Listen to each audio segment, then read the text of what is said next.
Buenas tardes, Elena, ¿cómo estás? ¿Cómo te ha ido? Hola Daniel, buenas tardes, muy bien. Qué bueno verte de nuevo. El programa del otro día tuvo buena aceptación, la gente quedó con muchas ganas de conocer lo que es este. Mira, yo te voy a presentar. Tú eres doctora en Ciencias Biológicas de la Universidad Católica y directora del Centro de Genómica y Bioinformática de la Universidad Mayor. ¿O me equivoco? Está bien eso, ¿cierto? Sí, está correctísimo. Cuéntanos un poco en detalle qué es la genómica y esto de la bioinformática. Tiene un nombre muy interesante. Bueno, la genómica, como lo dice su nombre, es el estudio de los genomas y los genomas es el material genético que llevamos todos dentro de nuestras células. Y en nuestro caso, este material genómico está en forma de ADN, que es una doble cadena que está compuesta por cuatro tipos de nucleótidos distintos que son conocidos como A, T, G y C. Entonces, en el centro nos enfocamos como decía, en los genomas, en estudiar la estructura de los genomas, qué genes están contenidos en estos genomas, la función también de estos genes, cómo interactúan estos distintos genes dentro de los genomas, estudiar la evolución de los genomas también, que es tratar de hacer como una trazabilidad de dónde venimos, qué cosas tenemos en común entre los distintos organismos que poblamos la Tierra. Eh, y como decía, cosas relacionadas con la función también nos interesan mucho. Sí. La, yo supongo por el nombre que la bioinformática tiene que ver con un poco con las ciencias de la computación, con los Mm, algoritmos ujú. y con lo que ustedes estudian, porque generan mucha información, ¿no? Sí, exactamente. Eh, Había unos avances increíbles en cuanto a tecnología, principalmente en algo que se llama secuenciación de ADN. Entonces, esto nos permite tener secuencias completas de genomas en muy poco tiempo y a precios bastante aceptables, ¿verdad? Bastante bajos costos comparados con lo que teníamos hace unos 10 años atrás. Entonces, esto genera grandes cantidades de datos, gigas y gigas de datos y teras de datos. Entonces, la bioinformática es una ciencia que deriva de las ciencias de la computación, como bien tú dices, y es entregar herramientas de análisis para toda esta cantidad de datos masivos que existen. Entonces se generan muchas herramientas, muchos algoritmos para manejar estos datos y para sacar información biológicamente relevante de estos datos. Bueno, esta otra parte es como la biología computacional, que es utilizar estos datos y estas herramientas generadas por los bioinformáticos para el análisis de los datos. Sácame una duda, ¿ustedes usan computadores como los que uso yo para editar esta entrevista y tienen además máquinas virtuales que están en la nube, donde almacenan las cosas en algún servicio como Amazon Web Service? ¿Así funcionan? Nosotros funcionamos con un clúster que tenemos que es propio del Centro de Genómica y Bioinformática. Tenemos nuestros propios servidores, digamos. Claro. Em, También utilizamos otro tipo de recursos, por ejemplo, los que están disponibles en el Centro de Modelamiento Matemático, que es el Ah, NHLPC, sí. NLHPC, perdón, que es el Laboratorio Nacional de Computación de Alta Performance. Ya. Entonces nosotros tenemos un convenio con ellos, entonces podemos ocupar esos clusters que tienen ellos que son... Ellos están en Buchef, ¿no? sí, en BotChef, En el exactamente. quinto piso, ahí tengo algunos amigos que trabajan ahí, he trabajado con algunos profesores de allá. Cuéntame una cosa, ¿cuánto pesa un genoma que cuando ustedes analicen un genoma? ¿Cuánto pesa en términos de byte, bit, megas, tera? ¿Cuánto pesa un genoma? ¿Se puede, lo saben? Depende mucho del genoma al cual te estás refiriendo, Claro. eh, Supongo porque que una mosca, en mi ignorancia, supongo que un genoma de una mosca pesa menos que el genoma de un elefante, porque supongo que son más complicados como organismos, ¿no? ¿O estoy muy equivocado? ay, eso no se cumple todas las veces. Es una paradoja, de hecho, que se llama la paradoja del valor C. El contenido, la cantidad de letras, digamos, en el ADN no está completamente relacionado con la complejidad de los organismos. Eso es Mira como tú. interesante. Sí, qué increíble. Sí. De hecho, por ejemplo, hay plantas que tienen varias veces más genoma que nosotros los humanos. Aunque las plantas son bastante complejas, así que podríamos entrar en una discusión ahí. Bueno, Eh, Pero eso se Pero almacena y pesa 1 giga, 2 gigas, así se almacena, ¿cierto? Tal cual. sí, de hecho los genomas al final son más que nada archivos de texto.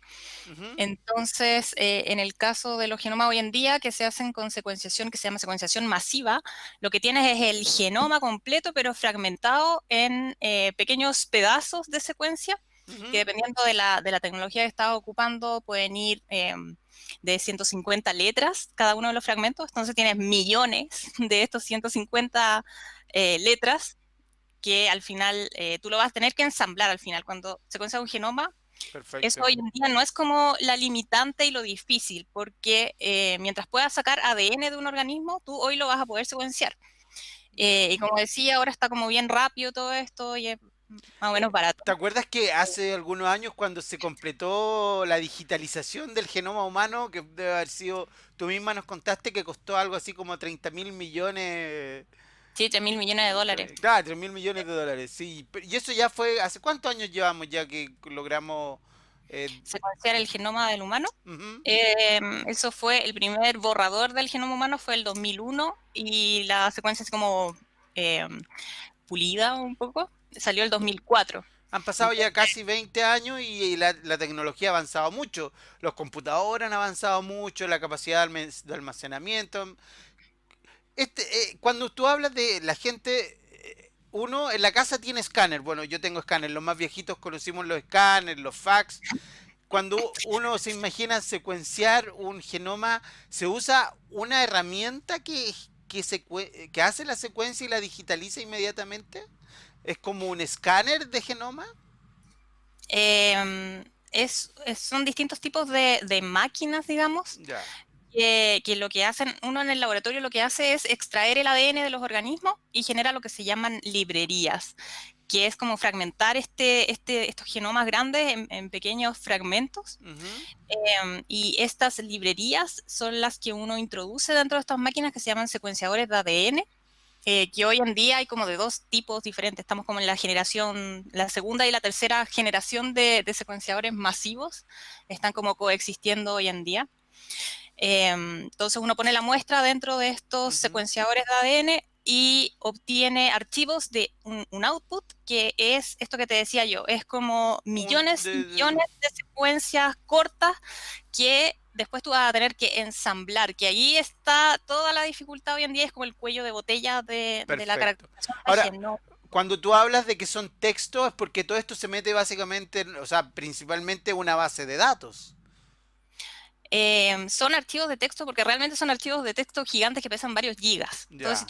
tú lo abres, puedes hacer, por ejemplo, un head para ver las primeras líneas de Ya. esto. En un procesador de texto en Windows, ponte tú, Se en un Word cae. no lo vas a poder abrir, pero jamás. Jamás. Entonces, generalmente nosotros usamos Linux, o sistemas basados en Linux, Sí, perfecto. o en Unix, más bien. En Eh, Unix, muy bien. sí, sí, sí, Recuerda, sí. hoy día, en esta semana fue el día del orgullo friki y geek, así que aquí sabemos lo que es Linux y Unix. Sí. Pregunta.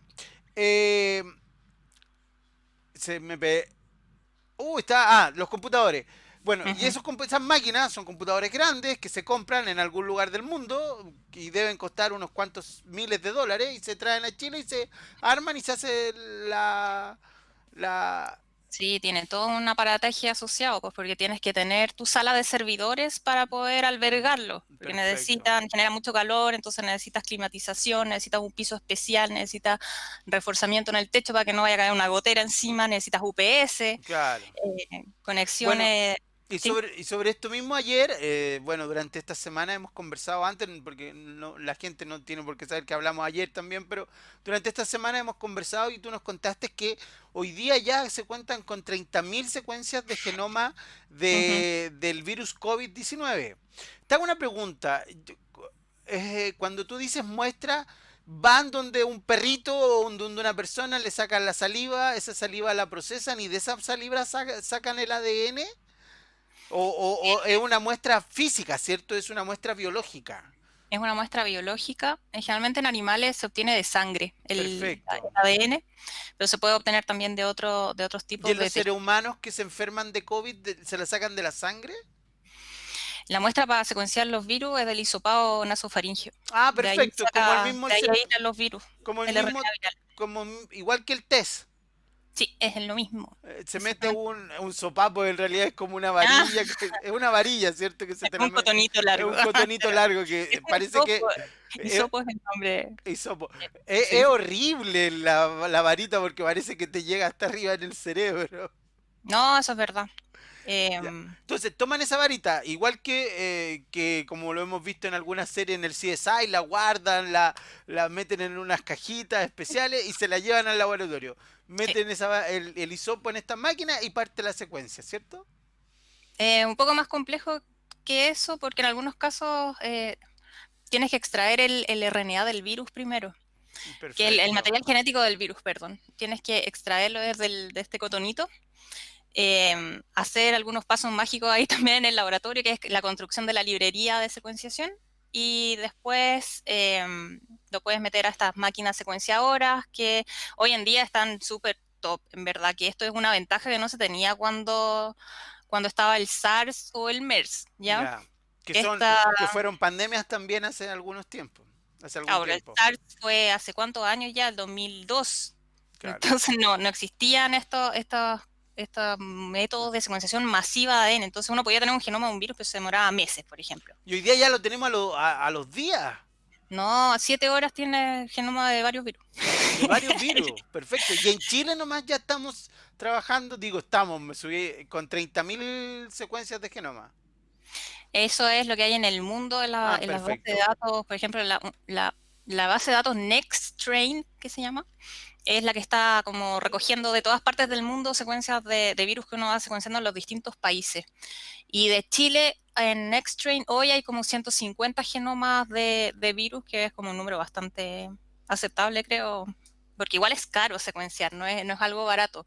Ese es un problema que también hablábamos anoche. El costo de hacer ciencia hoy en día es carísimo, especialmente en estos países que no producen nada, que no tienen esta soberanía tecnológica de la que hablábamos. Ujú. Entonces, compramos kits afuera y nos venden a valor de dólar de Luca, o sea, 1.000 pesos. Entonces sale súper caro todo. Ah, eso vale. Claro, nos venden a dólar 1.000 y además tienes que esperar meses para que lleguen los reactivos también, pues si llegan de afuera. Y hoy está Ya. complejo que llegue cualquier cosa de afuera. Es complejo el tema de la soberanía tecnológica. Pensar que si un día puede haber una catástrofe, una guerra o simplemente hay problemas con el petróleo o los aviones dejan de volar, perdimos toda esta tecnología y no tenemos para trabajar más, ¿no? Hasta que se te acabe el reactivo y ahí arréglatela como puedas. Claro, pues si eso es lo que está pasando hoy en día con el diagnóstico del COVID, porque se están acabando los kits o los que hay se están repartiendo en el hemisferio norte, digamos. Ya. Entonces hay varias iniciativas de científicos que lo que están haciendo es generar, por ejemplo, se acabaron estos kits para sacar el material genético del virus. Y eso es terrible porque así no puedes hacer los test. Entonces, ¿cómo sabes cómo va creciendo esto? Entonces hay laboratorios que están como probando distintas técnicas. De hecho, en la Universidad Católica, Rodrigo Gutiérrez, que es investigador también del Instituto Milenio de Biología Integrativa, donde yo participo, tiene un protocolo donde probó distintos de estas protocolos como de extracción de genoma de virus Ya. y eso lo tiene disponible el paper, digamos, la publicación científica está disponible en una base de datos libre de papers donde lo puedes bajar. Y también se ha distribuido a los distintos laboratorios para su uso, ¿ya? Y entiendo que se Perfecto. está usando y funciona, algunas veces no también, pero en algunos casos sí funciona. Entonces tiene como una alternativa al menos de cosas que puedes hacer. Y Claro. lo otro es generar las otras enzimas que ocupas para el diagnóstico, que es por esta técnica de PCR, que es amplificación de una región específica del virus. Entonces también estaba, como que no estaban llegando los reactivos tampoco, se está acabando. Entonces Mm. el Instituto Millennium también tiene esta parte que está tratando de producir estas enzimas también para diagnóstico, que de bajo costo, off patente, para distribuir a todos. Entonces esa es como la idea también, para Tim, tener la soberanía tecnológica que nos falta. pero lo que hablaba, te pregunto también, ¿en Chile seríamos capaces de producir estas cosas si tuviéramos esto? ¿Tenemos laboratorios donde poder Sí. producir? Ahí también hay otro tema, que muchas de Ujú, estas cosas, al igual que la tecnología de la computación, tienen ujú, patente, tienen dueño. sí, Y tú sí, tienes que pagar, de cierta manera, licencias, como en ujú. los software o como Sí, exactamente lo mismo. y exactamente, y funciona igual. Entonces, y me imagino que es muy caro pagar estas licencias. Se pueden comprar los insumos básicos para poder empezar a hacer estos tests en Sí, Chile. hay varias de las enzimas que hacen la misma función y están libres de patente en ciertas regiones, pues. Entonces ahí tienes que hacer todo un trabajo de investigación, que también lo hace uno de nuestros investigadores que lleva esta parte, que es Fernán Federici. eh, El ti- eh, Investigar qué cosas están fuera de patente en nuestra región, por ejemplo, para poder utilizar estas para hacer diagnósticos. y, Que es esta- lo mismo que software al final. y estas enzimas, ¿dónde se consiguen? ¿Se compran? ¿Las puedes traer de una persona que tuvo el mismo virus o de los virus? Porque, mira, esta es una otra pregunta. Muchos han hablado que en Wuhan había Ujú, un laboratorio donde trabajaban con virus y justamente ayer o antes de ayer lo dieron a conocer esto. Los virus se guardan, así es como en las películas de, ¿te acuerdas de esta sí, extinción o sí, contagio? Hay un laboratorio donde hay una cajita y en esa cajita hay virus y están encerradas en una sí. caja fuerte biológica. Sí, se guardan cepas de virus, tú las puedes guardar congeladas a -80, por ejemplo, o en otros tipos de contenedores más seguros, en verdad, en ese tipo de laboratorios. Pero sí, porque hay gente que investiga esto. Entonces, tener el virus aislado es importante para investigación, para poder entender un poco cómo funciona el virus también. ¿Y es seguro tenerlos? Yo supongo que sí, pero Es que son laboratorios de bioseguridad alta, no es un laboratorio cualquiera de investigación. ¿y en Chile tenemos laboratorios de alto nivel? Sí, hay pocos, pero hay. Tenemos. Sí. ¿Qué hacemos en este ámbito en Chile con fábrica? No sé si la palabra fabricar está bien. Quizás desarrollamos tecnología en el área de la genómica, de la bioinformática. Para el estudio de virus, dices tú. En general, Sí. no solo monte para el estudio virus. Bueno, está toda esta parte como de producción de enzimas para poder hacer test diagnóstico, pero también para poder hacer otro tipo de estrategias como secuenciación, también podrían hacerse finalmente estas, porque al final lo que tú necesitas es una secuencia de nucleótidos, que es lo mismo que lo que tenemos en el ADN, porque el ADN codifica para cosas, pues codifica, entre otras cosas, para proteínas, ¿cierto? Ya, Lo que se ocupa para hacer las librerías, para hacer diagnósticos, son proteínas al final, que son estas enzimas que se llama, que es como un tipo de proteína. Entonces, si tú tienes esta secuencia de nucleótidos, vas a poder expresar, que se llama, estos nucleótidos a una proteína, después la purificas y la puedes producir masivamente. Entonces, tenemos laboratorios que son como expertos en generación de proteína, en expresión de proteína y purificación de proteína. Entonces, es totalmente posible desarrollar este tipo de iniciativas.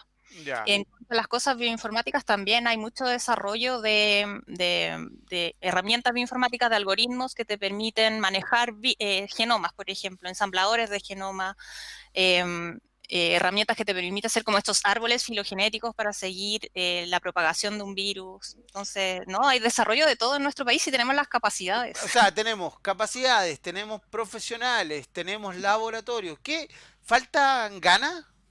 ¿Políticas públicas? ¿Falta plata? ¿Falta contratar gente? ¿Qué es lo que falta para que el día de mañana podamos tener una cierta independencia tecnológica? O como tú Ujú. llamaste, La soberanía una tecnológica. soberanía tecnológica. ¿Podemos ser independientes de los otros países? Porque me imagino que, como en casi todo que es tecnológico, dependemos de Estados Ujú. Unidos, dependemos de Sí. Japón, dependemos de China, quizás de algunos países de Europa, ¿no? Sí, yo creo que tomar conciencia de que realmente somos capaces de producir estas capacidades en Chile, porque obviamente que siempre es más fácil comprar la cosa que ya está hecha, tal vez, ¿cierto? Y también las empresas pierden si es que tú no le estás comprando reactivos constantemente. Entonces, hay una idea de que está como esto más fácil y que tú puedes gastar la plata de los proyectos, que al final principalmente son fondos públicos que vienen de los impuestos de todos nosotros. Entonces prefieres comprar el kit que viene de afuera, es fácil porque llega a tu laboratorio y tú lo ocupas, versus estar produciendo las proteínas. Pero al final pasa este problema que, no sé, tal vez nadie se imaginaba que iba a pasar una pandemia así hoy en día y que íbamos a estar meses encerrados y que se iban a cerrar los vuelos y no íbamos a tener los reactivos. Pero existen las capacidades, como te decía, y lo podemos hacer. Solo falta tomar. ¿Y cuánto se demoraría si tomásemos la decisión de empezar a hacer nosotros los reactivos? ¿Un mes? ¿2 meses? Así como en tiempo no podría darte un estimado tan Ya. preciso, pero ya se está trabajando en eso. Ah, Entonces, perfecto. es algo en marcha y es una colaboración además con, no es como una idea que está en Chile solamente, sino que ha surgido fuertemente en los últimos años esto de tratar de crear capacidades locales para todo. Pero hoy en día esto se ve que es como mucho más importante, como que ha tomado más importancia, entonces se han como concentrado estos Sup- esfuerzos eh, internacionales. Supongamos que descubren la vacuna del COVID-19 y dejan el código en un repositorio, Ujú. se baja, podríamos también producirla en Chile. Rápidamente, ¿tenemos capacidades para producir vacunas acá en Chile? Bueno, como comentábamos anoche, antes se producían todas las vacunas, las producía el ISP y en los años 80 dejó de hacerse eso, lo cual yo creo que estuvo muy mal, porque las vacunas ahora dependemos también de las vacunas para toda nuestra población, de cosas que vienen de fuera. Entonces, como un ejemplo personal, por ejemplo, cuando nació mi hija, no estaba la vacuna BCG y tuve que esperar como varias semanas para que se la pudieran poner. Perdón, la vacuna BCG. Es la primera que le ponen a las guaguas. Cuando ¿Y, nace la guagua y le y ponen esa esa, vacuna contra qué es? es de N- tuberculosis. No tengo hijos, nunca he puesto Sí, una vacuna en mi vida. Ah, y es una vacuna importante, tú no podés salir con el niño a la calle y andarlo sin sí, vacuna de puede ser. tuberculosis. No, Ese es el problema. ¿y tuberculosis qué más lleva? No, esa es la vacuna de BCG. Que Eh, para un niño chico, y bueno, en general para todo el mundo, la tuberculosis es una enfermedad grave, pero para un niño chico me imagino una guagua Ujú. aún más grave, ¿no? Entonces, ese tipo de problemas yo creo que lo podemos evitar ¿Y qué generando. hiciste? ¿Y qué se hace en ese caso? ¿Tuviste con la guagua encerrada 2 meses? No, se la pusieron como a las 3 semanas al final, pero obvio que no la saqué nunca. Pero en verdad no la saqué así como en los primeros 2 meses igual. Ya, pero eso no puede pasar, Pero que nos quedemos sin vacuna contra la tuberculosis y tengamos una población de sí, niños chicos. sí, eso también es un problema como relacionado con esto mismo de la BCG. Claro. Que hay estudios que han mostrado que las poblaciones que dejaron de poner la vacuna BCG han sido como las más afectadas o ha tenido más letalidad el virus, este virus, el coronavirus de ahora. Y nosotros no lo hemos dejado de poner nunca. Ojo. Entonces, ahí es como que existe Mira, esta correlación, entonces hay países en los cuales están un poco agotando este tipo de vacunas el stock porque se le para están ponérselo a poniendo, los niños. porque al parecer tiene un poco de reacción cruzada. Los anticuerpos que tú generas contra esta vacuna sirven un poco contra el coronavirus, eso dicen ¿cómo se O llama? sea, La reportes bueno, y en Chile oficiales. todos estamos vacunados contra la Sí, tuberculosis. sí. Sí, pero las guaguas que van a nacer ahora, ¿qué pasa? Si es que todos están gastando las vacunas BCG para Exacto. generar inmunidad del coronavirus. No van a tener. Sí, puede ser un problema grave, creo. Y no, y me Eh, imagino que no solo va a pasar con eso, van a pasar con muchos otros insumos tecnológicos, médicos. Bueno, nosotros lo hablamos siempre, no puede ser que no podamos ser capaces de construir mascarillas. Ahora todo el mundo construye mascarillas, ujú. pero ¿te acuerdas que el primer mes tuvieron las mascarillas agotadas? Lo mismo, lo mismo que el alcohol gel. Bueno, ahora CCU produce alcohol Ujú. gel y supongo que producir alcohol gel no debe ser nada de difícil, ¿no? No, de hecho hay tutoriales así como en YouTube de cómo hacer tu propio alcohol Alcohol gel. gel, entonces es por lo que tú llamas, que siempre es más fácil comprar afuera y no tenemos esta cultura de la soberanía tecnológica. Sí, pero también lo comentábamos ayer, que ahora yo creo que tiene que haber como un cambio de switch en la mentalidad de todos, de cómo estamos haciendo las cosas. Cuando salgamos de esto, espero que mejore, porque no, la cosa no es de nuevo esperar a que pase otra pandemia para empezar a hacer cosas. Es como ya estar preparados con esta experiencia para afrontar futuras pandemias o lo que venga, en verdad. Perfecto. Elena, nos quedan unos pocos minutos para que esta entrevista dure exactamente media hora, que yo creo que es un tiempo justo. Cuéntanos cómo es el ecosistema de la genómica y la bioinformática en Chile. Tú participas en varios institutos, trabajas también en la Universidad Mayor, cuéntanos de Bio, del Instituto Milenio.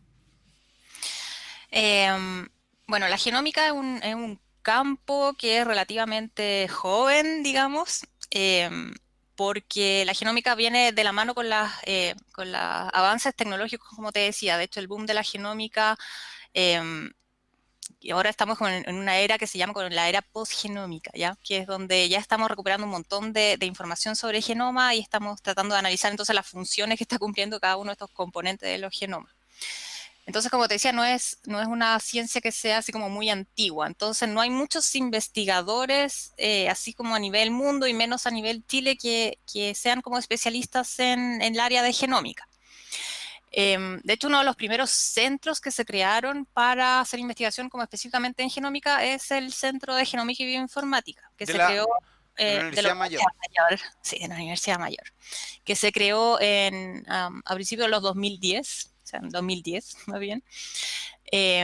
Y este fue como uno de los primeros núcleos que empezó como a nuclear investigadores que estaban recibiendo capacitación en esta área como nueva, novedosa del estudio de los genomas como un todo, del organismo como un todo ¿Cuántos también. investigadores hay hoy en día en estos institutos? Porque está el Instituto de la Universidad Mayor.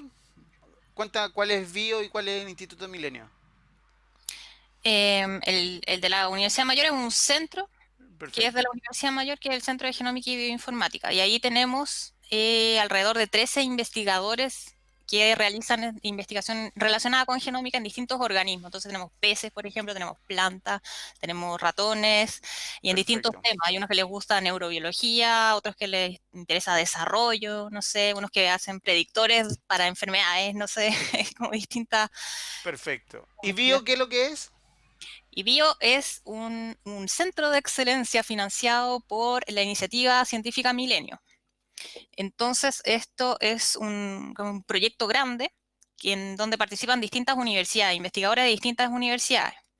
Entonces, estoy yo y otro colega del Centro de Genómica. De la Mayor hay gente de la Universidad Católica, el director, de hecho, Luis Larrondo, es de la Universidad Católica, el director alterno también, que es Rodrigo Gutiérrez. Hay gente de la USACH también, Francisco Cubillo, hay gente de la UNAV, que es Pablo Canesa, María Francisca Blanco, Perfecto. y tenemos además nuestra sucursal en el sur, porque tenemos investigadores que son de la Universidad Austral también. Entonces está Roberto Nespolo, está Francisco Perfecto. Salina, está Javier Canales en la Austral. Entonces tenemos como ¿Eso es dónde? ¿En la Universidad Austral? ¿En Puerto Montt? en Valdivia. Valdivia, perfecto. Así que Sí, también en el sur de Chile se hace genómica y bioinformática. Está bien expandido. sí. ¿Cuánta gente se dedica a esto hoy día en Chile? ¿Habrán unos 50 investigadores? Así como el ecosistema de genómicos en Chile, yo creo que es bastante acotado, sí, no debe haber más de 50 investigadores, yo creo que hacen genómica ya, tal vez. Siempre hay un niño que les llega a personas jóvenes. ¿Cómo es el camino? ¿Estudiaste bioquímica, química, licenciatura en biología? ¿Eres doctora? ¿Cómo es el camino para llegar a la genómica? Porque esto es un posgrado. Tú me dijiste que estás preparándote para el doctorado o algo así. ¿Cómo es el camino? ¿Cómo es el camino hacia la genómica? Sí, Hoy en día es mucho más fácil porque la genómica está como más instaurada dentro de lo que te pasan también en pregrado. Ya empleado, ¿tú qué estudiaste originalmente? yo estudié originalmente bioquímica en la Universidad Católica. Ya, Después hice el doctorado en la Universidad Católica también. Y cómo me metí a la genómica, porque hice el doctorado con Rodrigo Gutiérrez, que es el director alterno de IBIO, y él venía llegando de Estados Unidos perfecto. y él había sido entrenado en Estados Unidos en genómica y en un área relacionada con la genómica que se llama biología de sistemas, que es esto Perfecto. de tratar de modelar cómo somos nosotros como sistema o cualquier organismo, de manera así como holística, saber como todos los componentes que nos componen y las relaciones que tienen estos distintos componentes. Perfecto. Así que se puede partir desde la licenciatura en ciencia en bioquímica, que es un grado profesional, ¿no? Bioquímico. Sí, o sea, bioquímico, puede ser biotecnólogo, Perfecto. biólogo, médico también, te puedes especializar en genómica si quieres. También hay agrónomos que les gusta después especializarse en genómica vegetal, por ejemplo. Claro. Entonces son distintos tipos de carrera veterinaria también, no sé. Em, Elena, te agradezco un montón la entrevista. Ha sido muy interesante, muchas gracias por tu tiempo y espero que nos vaya muy bien y creo que hay que seguir dándole con la independencia tecnológica, la Y soberanía tecnológica. sí, es crucial eso, organizarnos nomás y ahí por una misma meta, yo creo. Sí, ahí está la cosa. Ok, que estés muy bien, muchas gracias por la entrevista. Ya, muchas gracias a ti, nos vemos. Chao. Chao.